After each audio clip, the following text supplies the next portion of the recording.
Hi, this is Peter Bolello, CIMdata's President and CEO. What I wanted to share with you at this point in this short webinar is what is currently CIMdata's what we define as our critical dozen. These are the top 12 trends and enablers for digital transformation. It's important first to understand why we created this critical dozen, why we've defined it. And by the way, we have evolved it over the last several years since we first introduced it. I'll point out first, though, the QR code in the right. That will take you to a whole series of articles we've been publishing in engineering.com for the last couple of years. There's a whole series originally introducing the critical dozen, a set of different greenfield articles about it, and then one about each of the 12. But there's been some updates since it was originally published, and those are there as well. And I'll mention a couple of changes that we have introduced in the critical dozen over the last several years. We've came up with these critical dozen enablers because we've often seen people struggling with a digital transformation because they're not including some of those critical aspects of digital transformation. They may pick one of them, let's say, I want to enable digital thread, digital twin, but not realizing that data management and other aspects of data and process management is critical in order to enable a digital thread, digital twin. So these are, for many of us, very familiar, but they are evolving and they are key enablers of digital transformation. And ultimately, you cannot do without them in any way. Some may be more emphasized for one company compared to another, but they all are critical. Now there is an order to them, and I'll put these up and then describe each one in some detail. There's additional presentations about this. There's additional webinars and others that go into a lot more detail, but I'm just going to focus on just this one slide in the next 7 minutes or so. So order. The order is important. If I'm going to go, for example, implement a digital thread or digital twin, if I haven't touched to some extent the first 5 critical elements, those critical enablers and trends, then to be successful in number 6 is very unlikely. Actually, I would say it's impossible without addressing the first 5 to the appropriate level of detail to enable that digital thread, digital twin initiative or key digital transformation enabler. And 12 is just as critical as number 1, but order does matter. I mean, if you go ahead, for example, and enable some new digital skills, but haven't enabled new digital capabilities, there's really no point to it. So let's start with number 1, end-to-end connectivity. In order to maximize return on investment from a digital enablement, you really have to take an end-to-end view. If you don't, you will are highly likely to suboptimize. So understanding again, we're going to talk about this from a PLM perspective, a product lifecycle management perspective.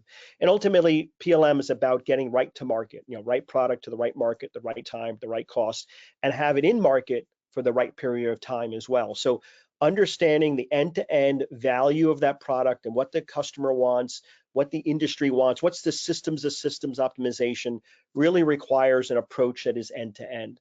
Now, where you put emphasis may change depending on what type of company you're in.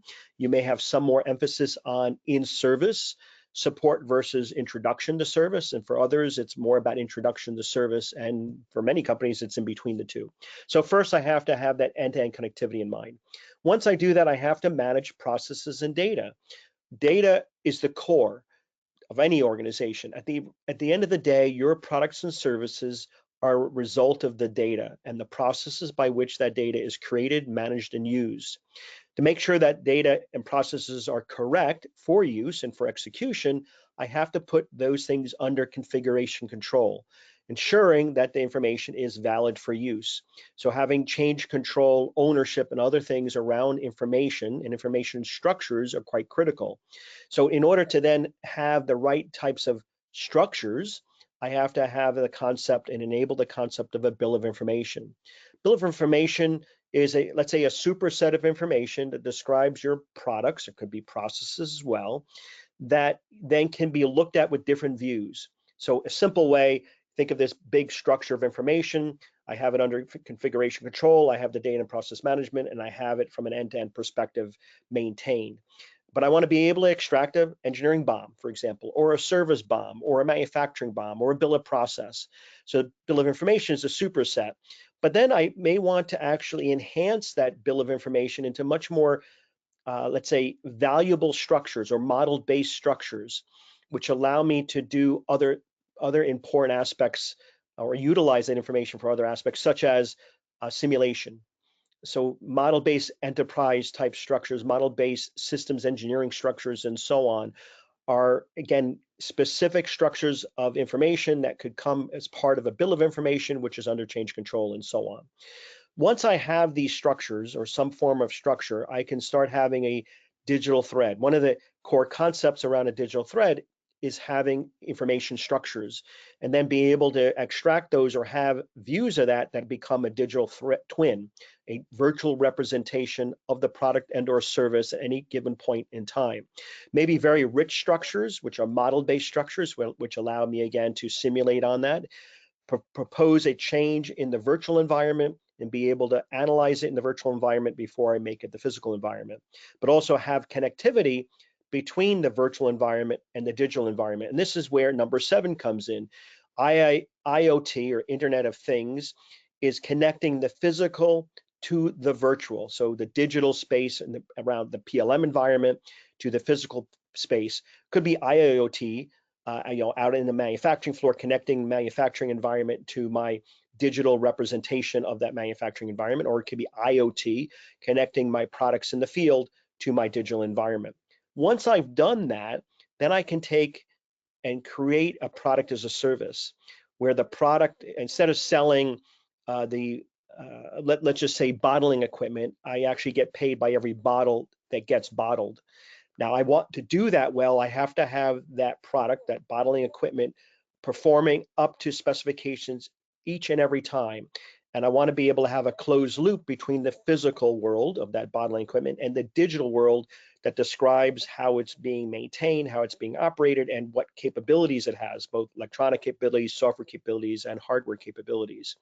Now, to make sense then of all the information that's coming off of this digital product and now the physical product, I have sensors. So in the digital world, I have kind of the structures of information, but I want to associate that with the physical. In the physical world, I have sensors, and I get a lot of information off those sensors.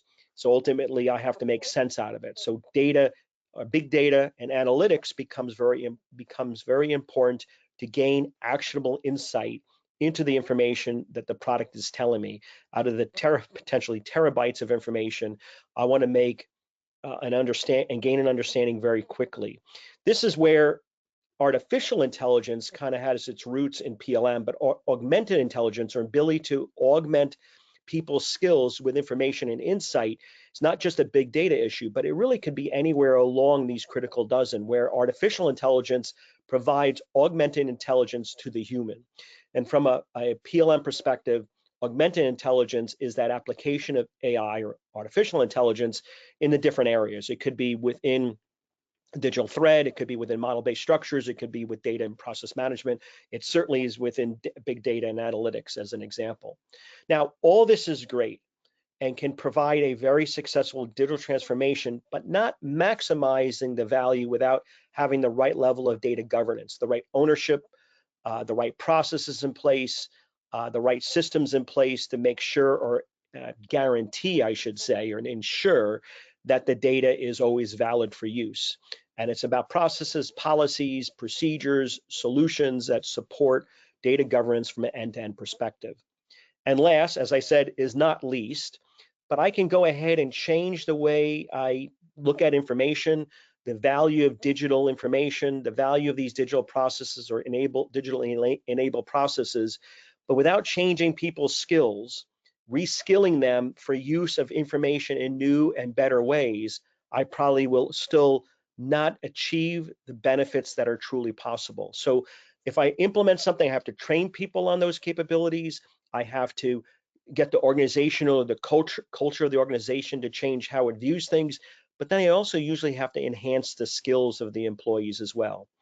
These things will continue to evolve. The critical dozen, for example, number 6 used to be 2. Augmented intelligence is very new, but keep looking for CIMdata to continue to enhance these and evolve this critical dozen to make sure that people are successful when it comes to digital transformation. More information can be found in CIMdata.com. I wish you well. Please reach out to us if you have any questions.